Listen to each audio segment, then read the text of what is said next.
Welcome to Man Does Tech, where I solve the problems you didn't even know you had. You start by unlocking the hidden menu. Go to Settings, About Phone, and tap Build number 7 times. This enables developer options.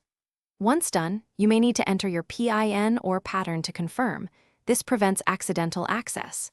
Make sure to return to the main settings screen, since Developer Options appears as its own entry. You need this entry to change USB debugging, animation scales, or other advanced settings, because Android protects these controls until you explicitly enable them. You now configure the most useful toggles. Enable USB debugging when you plan to use ADB for file transfers, app installs, or logging. It grants your computer controlled access. Next, change animation scales to 0. 5x to speed UI responsiveness. This is a simple performance tweak. Also consider background process limits if you need repeatable behavior for testing.